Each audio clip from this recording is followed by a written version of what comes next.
Hello, everyone, and welcome back to another episode of Tax Thursday. I'm your host, DDQ, here with Smart Counsel's tax attorney, Dion Kellier. Hello. Happy Tax Thursday. Happy Tax Thursday. Did you have a good weekend? Good week so far? Yes, amazing. Just happy to be here. How about you? Yeah, same here. Another week down. September's coming to an end. I just, every time I look at the calendar, I'm like, I cannot believe we're just flying through these months. It's I almost the know. end of the year. Your favorite time of the year We're is one coming step up. closer to Thanksgiving. Right. If you haven't already, make your way to Smart Counsel's website at www.smart-counsel.com to learn more about our minority and women-owned firm. There you will find more about the attorneys and their practice areas. The last few episodes, we talked about President Biden's student loan forgiveness. This week, we are going to dive into other types of loan forgiveness and what that looks like on the tax end of things, as well as the Inflation Reduction Plan or Act. So let's start with Dion.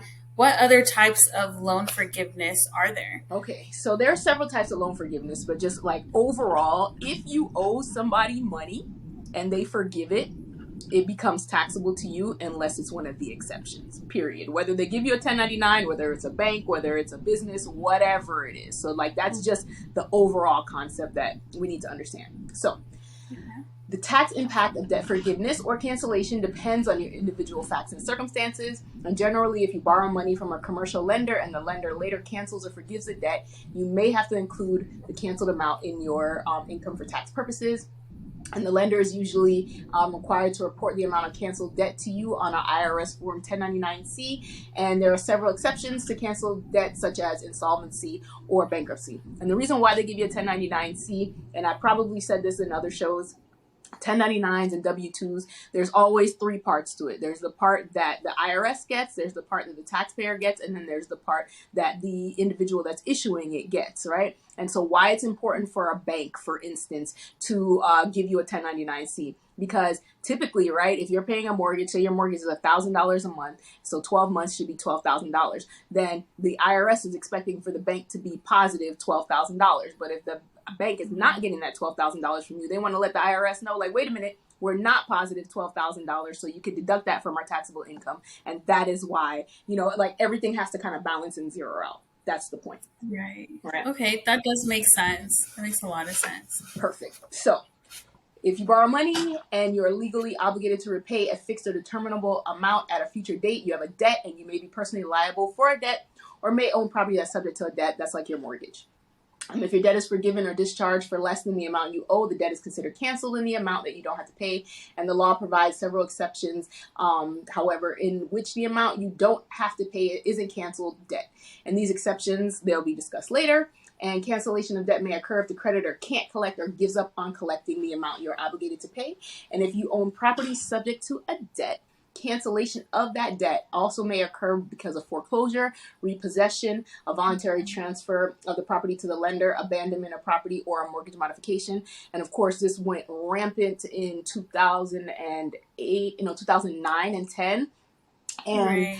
I'm thinking that it's going to happen again because we know that housing prices have skyrocketed and, the value of things, they have to equal out. So also just to keep in mind, on our next Tax Thursday, I am going to talk about this wonderful plan to that banks have to give like either zero cost or low cost mortgages to minority individuals, including Black and brown people. I have a very negative perception of it, but we'll see. We'll talk. I did not hear about that. Yes, it's not. Nothing in this world is free. And that is where that's where I'll leave it. And I feel like, just keeping in line with this, if these housing prices have been inflated and then you're going to give people these zero to low cost mortgages during this inflated, pricing situation, when everything evens back out, are we not going to be in the same place we were in 2009 and 2010? And then who's going to be most affected by it? The Black and the brown people that have taken advantage of it. But we'll talk about it. I'll do my research a little more. Maybe something will change my mind. I don't think so, but we'll see. Looking forward to that. Right. So, in general, if you have a cancellation of debt income because the debt is canceled or forgiven or discharged for less than the amount you must pay, the amount of the canceled debt is taxable and you must report that on your income. A 1099-C typically evidences that. If property secured your debt and the creditor takes that property in full or partial satisfaction of your debt, you're treating as having sold that property to the creditor, and your tax treatment depends on whether you are personally liable for the debt, that's called a recourse debt, or not personally liable for the debt, that's a non-recourse debt.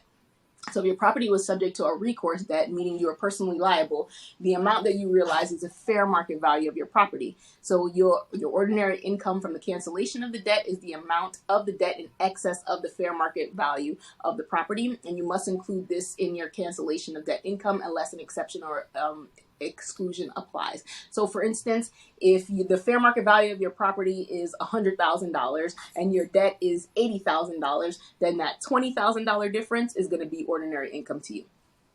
If your property was subject to a non-recourse debt, meaning that you're not personally liable for the debt, your amount realized is the entire amount of the non-recourse debt plus the amount of cash and the fair market value of any property you receive. So if the fair market value is $100,000 and your loan was $80,000, then you will not have ordinary income, but you're gonna owe the 100,000 basically, not the 20. Before you just had the difference, but now you're basically, because you're getting the benefit of this being removed, even if you paid anything on it.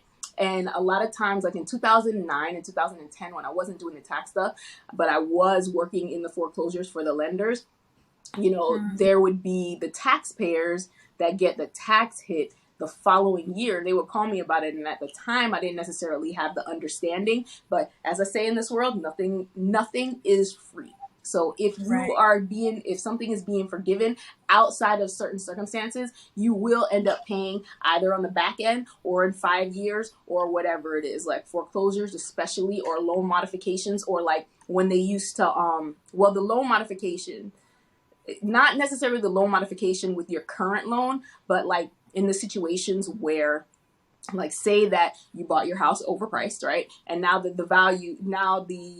your lender adjusts the value to what the current fair market value is. Guess what you're responsible for? The amount that you took out. Even though you never paid anything, close to it, this is what you bargained for, right? So they bring your loan down to 130,000, even though your loan was 70,000. Even though your loan was 200,000, that 70,000 is income to you. So interesting, and that's taxable income. That is taxable income to you. Wow. Yes. Wow. And so these are the things that nobody ever talks about, and then even with like other lawyers that don't necessarily understand the concept, that's why they always put in their retainers that it's on you to consult a tax attorney or a CPA, because they are kicking the ball down the road basically.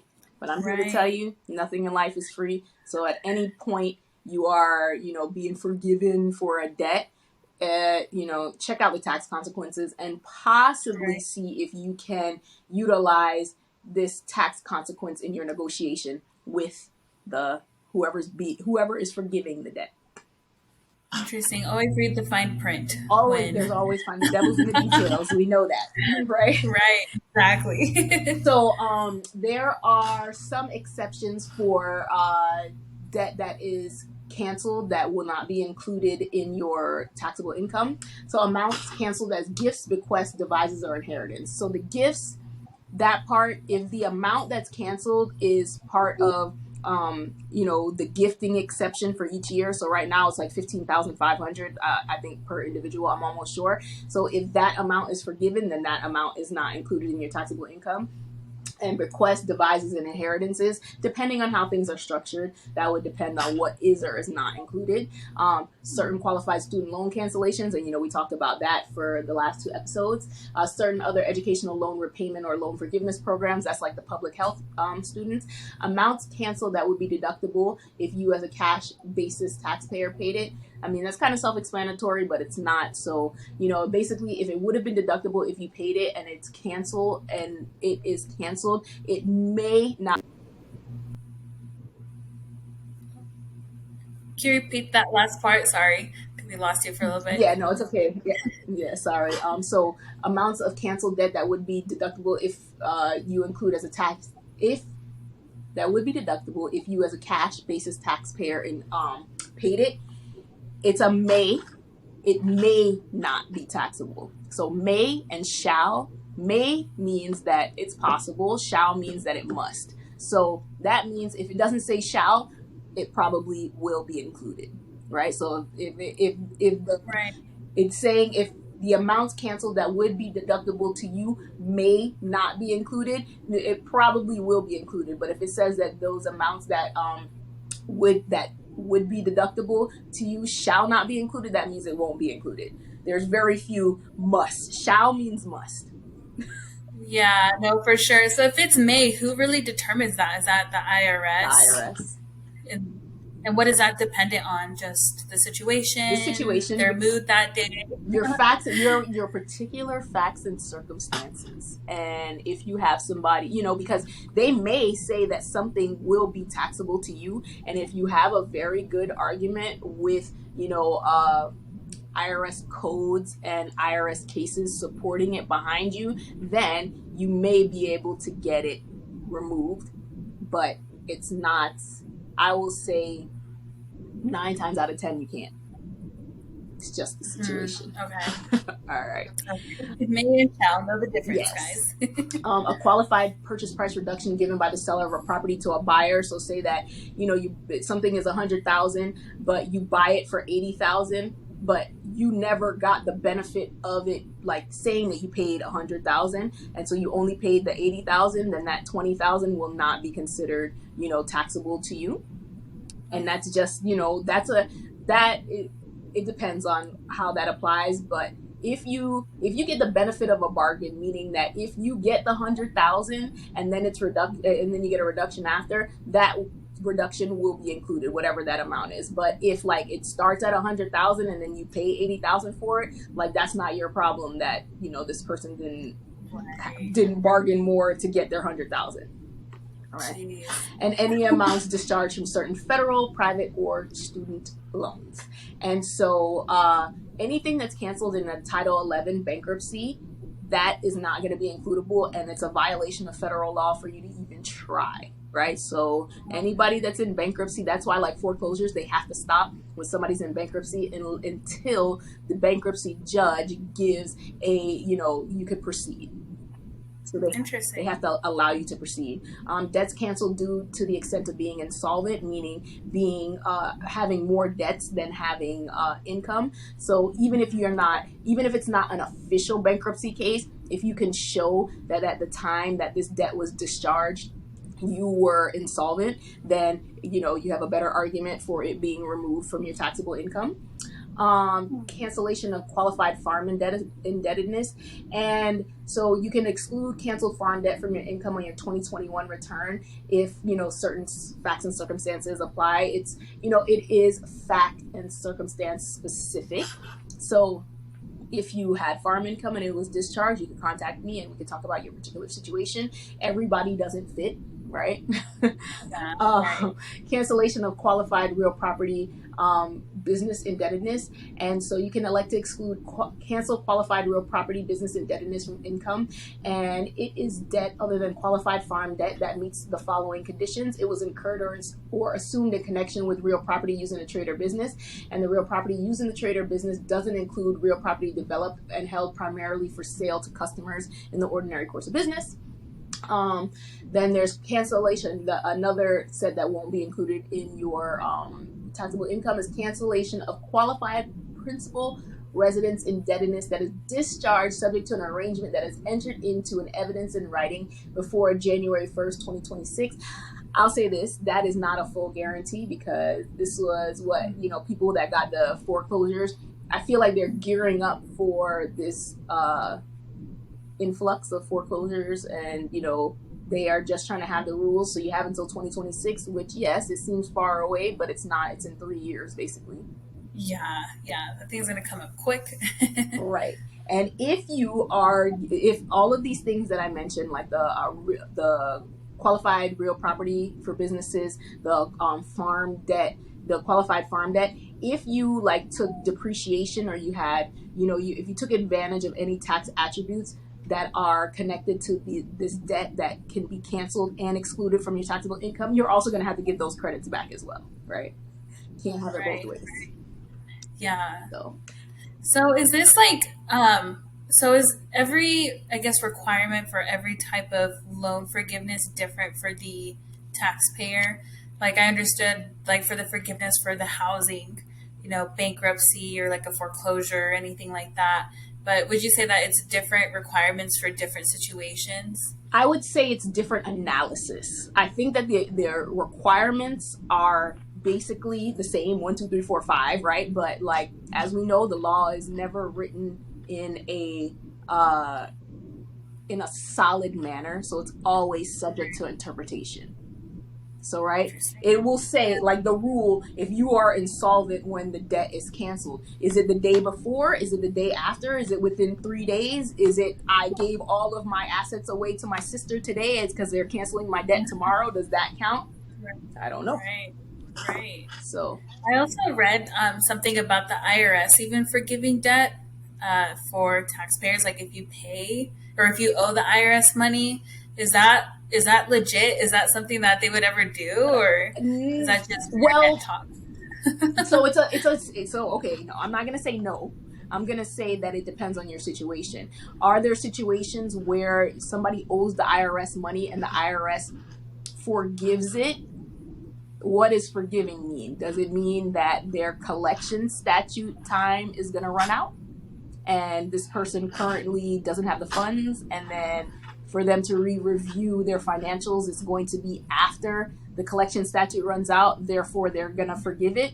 Yes, that happens, right? But you have to get there. So yes, but that's the Right. answer. Right. Dot. So it all depends. Like, so for like my tax resolution things, I can, it really depends on the day. Sometimes I'm really like, wow, this is great. I learned different things because I know that it's different facts and circumstances that changes everything. Facts, circumstances, and the person that you're dealing with that day. I just learned today that the IRS has now allowed, like when you call the 1-800 number, if you can get through to somebody, the people that answer the phone are now able to negotiate any under $1 million, under Really?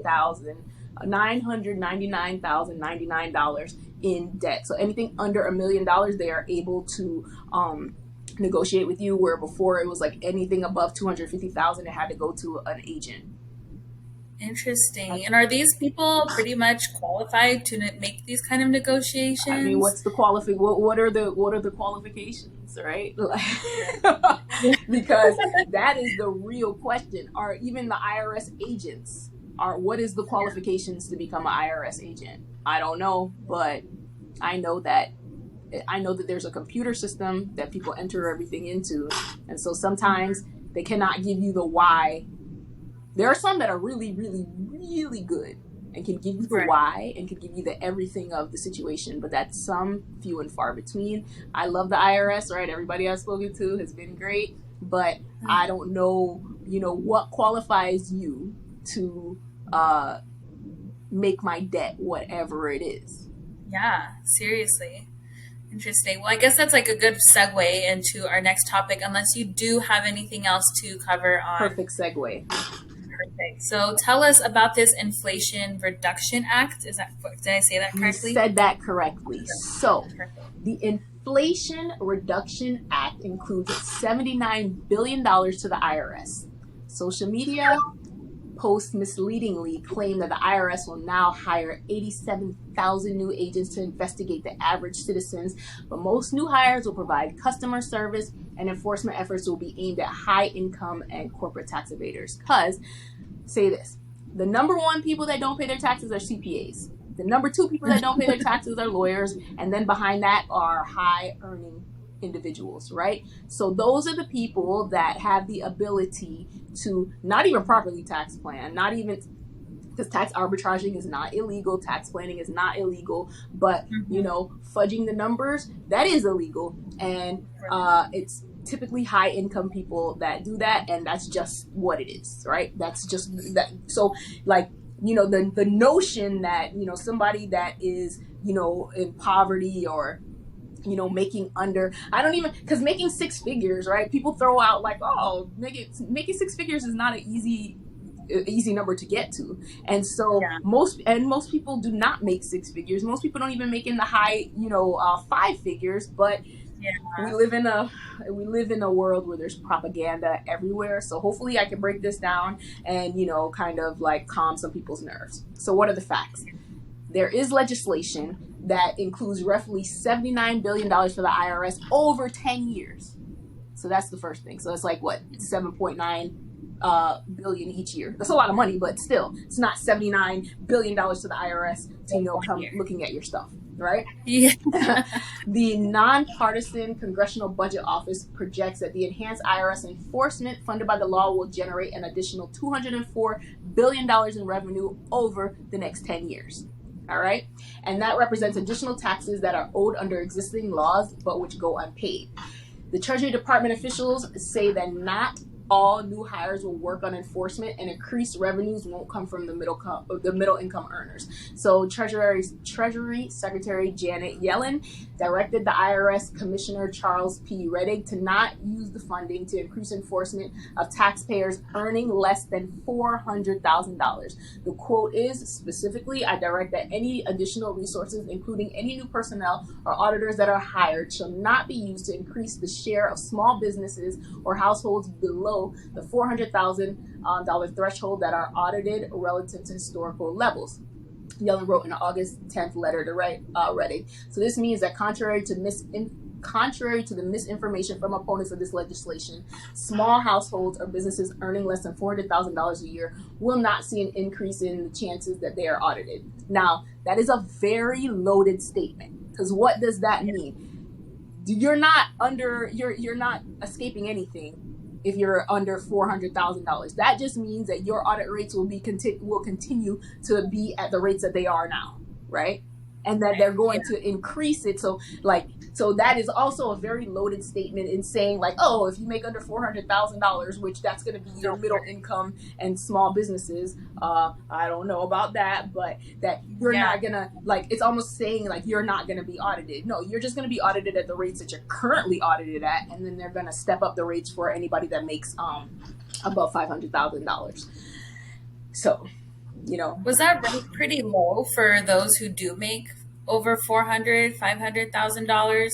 I mean, so this is the world, as we say, nothing in this world is free, right? Lobbyists are very influential, and who pays for lobbyists? So, like, if you are part of the class of people that are funding these initiatives and helping pass the laws and helping elect the officials, I feel like, and I don't know for sure, that your audit number will fall behind a person who is doing none of those things that I mentioned. Yeah. That's a good way to put it. Good way to answer that question. Right? So, now, the propaganda. Republican members of Congress and other social media users, because I'll say this, Republicans, Democrats, and Independents, politics is all the same to me. And so I don't think that, I wouldn't say that one is better than the other. I would say that everybody utilizes the media and social media in the way that is advantageous to them. So right now we're just talking about what the Republicans said, but the Democrats did just as much, and the Independents did just as much, because politics, just like religion, I feel like is very divisive, and at the end of the day, I don't know if it always accomplishes what we want. All right, so just my caveat. So, Note there. Republican members of Congress and social media users have spread the false claim that the new law will be used to hire 87,000 new IRS agents. Senator Ted Cruz said in an interview on Fox News that was posted to Facebook that he got it doubly wrong when he claimed that 87,000 new IRS agents will be going after small businesses and regular Americans. His quote was, "And by the way, the IRS agents aren't there to go after billionaires. They're there to go after you. They're there to go after your small business," which is, which is factually incorrect. And I'm going to tell you where the information is coming from. So first of all, not all the new hires will be agents because there are so many different jobs in the IRS. There's a big difference between IRS agents, such as revenue agents and special agents, and the workers who will be hired are going to make up the bulk of the staff. So let's see. Some versions of the claim suggest that the 87,000 new agents will be armed, but as we've written before, only special agents who investigate criminal violations of the tax code are authorized to carry firearms, and there are the criminal investigative unit of the IRS. They always have been able to carry guns, and they are getting like the worst of the worst, right? They're like the FBI of the IRS. They need a gun. I think that's what scared a lot of people, was like seeing that there's going to be like a huge influx of agents, that they're going to be armed. They need to be, I guess, like comfortable with being armed. And I don't think a lot of people knew that the IRS was already armed to begin with. And then, these are for what I'm assuming, like for drug lords and criminals that are like, also armed. If you ever watch American Greed, that's that's what an armed IRS agent is needed for. And like, so I love that kind of stuff. So like, I have watched it. The armed IRS, when you have a situation that is even risen to the level that you would appear in American Greed, they are counting the pennies that you have, and they will need a gun, right? Because they're not going to go to your house and be like, "Hey, excuse me, can you?" No. You have pulled a fraud and a scheme so intricate that they need to be concerned about their life, because when somebody's back is against the wall, like, what are they going to do? Anything to survive. So, they've always, this has been around for the longest time, even before all of us were born, right? Before you and I were born. Like, there have been armed IRS agents. So the propaganda was that Representative Matt Gaetz from my beautiful state, he called it bizarre that the IRS bought $700,000 worth of ammunition between March and June of this year. He suggested that the purchases are of a broader effort to get ammunition off the market. But as we'll later discuss, this is in line with what their typical practices are. But of course, nobody ever brings that up. So there's a Treasury Department report from May 2021 that estimated that this $80 billion investment proposed in Biden's America's Families Plan would have allowed the IRS to modernize and restore the IRS enforcement capability in several ways, including by hiring 86,852 full-time employees. So that's where the claim of 87,000 new agents came from. And that 2021 report also said that the $80 billion investment to restore the IRS would be broken down into many components: a dedicated stream of mandatory funds, which is $72.5 billion over a decade, and a program integrity allocation of $6.7 billion over a decade. Of course, the information doesn't include that. And the $6.7 billion program integrity allocation will be used for hiring and the retention of at least 5,000 new enforcement personnel. And then, of course, it's over a 10-year horizon. And over the past decade, the IRS has lost 40% of its complex revenue agents, the ones that handle complicated matters, high-end tax evaders, large businesses and corporations. And that is because they're aging out. I mean, that's what it is. Like, a lot of people that work for the IRS have been there for their full working lives. So they're aging out. But nobody is talking about that. No, not at all. I was wondering that too. I'm like, okay, so if all these people are dropping off, how are they hiring? Like, is there a pay reason? Are they just not happy? But they're retiring, they're aging out, so those people need to be replaced. Not only are they aging out, they're aging out and they're technologying aging out, right? Because like when your parents get to a certain level, they can't learn it. They cannot learn the Yeah, new system. To us, where it's for like boom, sure. boom. Even little kids, I see my niece right now who's 4 will take my phone and I'm like, whoa, whoa, whoa, what are you Oh doing? my Slow down, goodness. right? So Yeah, that's true. yeah, that's what it is. And so the majority of the new hires will fill the customer service positions, and it's going to net about 30 new hires. So total over this 10-year period, it'll be 30,000, excuse me, new hires. And the IRS is expected to release final numbers in the coming months. And they're just trying to modernize the IRS. And that is it. The 700,000 that was spent to on the ammunition, it has been, let's see, the IRS. So the IRS Criminal Investigation Unit is the sixth largest federal law enforcement agency in the U.S.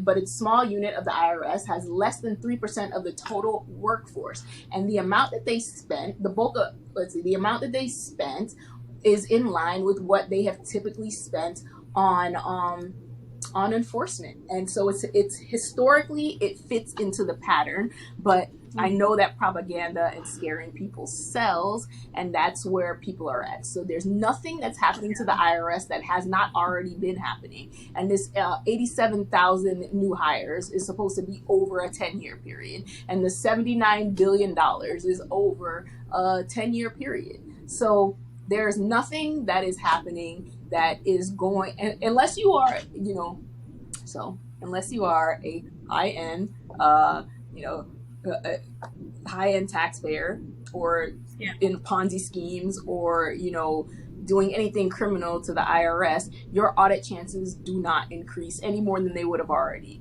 been increased. Okay.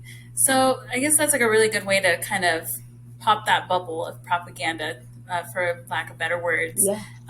The social media is, I feel like, at times intended to scare us all and to divide us even more. I guess my last question in regards to that is this money that they are getting from us taxpayers? It's always from us taxpayers.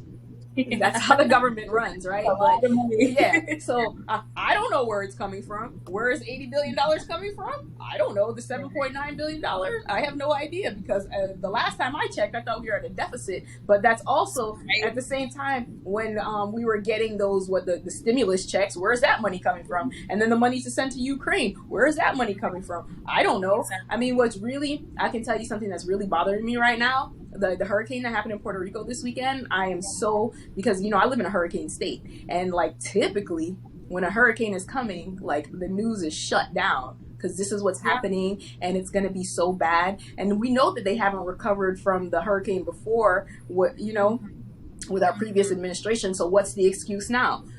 It's I feel like things I'm not necessarily a conspiracy theorist, but like, what is going on? What is Yeah. important? I understand that the queen died, bless God bless the dead, but like, why are we covering her funeral from the beginning to end, covering her casket going from here to there, and not like shutting down all the news stations for what's happening to Puerto Rico right now? Do they have any I power? Like, completely agree. it it's and then we push things like this with like, oh, the IRS just armed themselves, they're gonna come kicking down your doors because you're the little guy, you're not even the little guy, that you're talking about defending, like you're not even that. So I just, the propaganda makes me crazy, so I like to like cut through the facts. And I think that next week's Tax Thursday is gonna be, because I've seen this play out before, and I feel like they're targeting, minority communities, and like I am going to break it down. And if it turns out through my research that I am wrong, then I will Right. admit that. I don't Right. think I'm wrong, but seeing things like this, even having to do a Tax Thursday on it, even when we talk about the G Wagon, and the deduction, it is, yes, it is. You're able to get this deduction, but you have to have a viable business. They make it seem like you can just buy a G Wagon and expense it. Or even worse, oh, just start an LLC and you can pay yourself and you can do this and that. No, no, it doesn't work like that. Right. No, exactly. And I think the sad thing about it all is that a lot of people take social media as like the word, if that makes sense. Like they're just like, that's what I saw on social media, and they don't do any further research and they just go with it. And it's just such a powerful tool. Like you said earlier, kind of used to divide people and to get people on different sides on every situation that's out there. I completely agree with everything you said about Puerto Rico and the Queen and all that stuff. But yeah, I'm very interested to see how next week, what research you find in next week's topic. Yeah, I am going to, because you already know that it's grinding my gears. And so I wanted to do it like, no, we're gonna dive into it, and maybe it might take 2 weeks. Maybe somebody might, I don't know. I don't know if you could change my mind, because I know what I'm looking for, because I know what I'm looking for, and I just know that there's never something for nothing.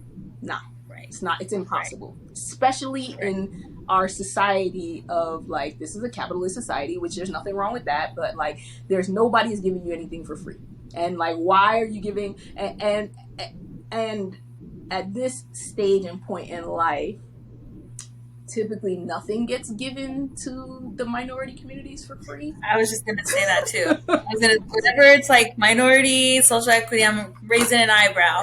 No, we can dig into that. So yeah, exactly. So I'm excited about that. Me too. Thank you so much. Another very interesting topic. If you guys do have any further questions, maybe something we didn't cover on this week's topic, or have future questions for next week's topic, send that our way. DM us on Instagram at Tax Thursdays, or email us at attorney@smart-counsel.com. We're excited and anxious to see what you guys have to think and say about all these topics that we're talking about. And also make sure that you're following us on all of our social media platforms so you don't miss out on any future Tax Thursday tax tips or episodes. But before you go, make sure that you like this video, subscribe to our YouTube channel, so again, you don't miss out on any future episodes. Dion, thank you once again, and we will see you guys all next week. All right, have a great day. Bye. You too.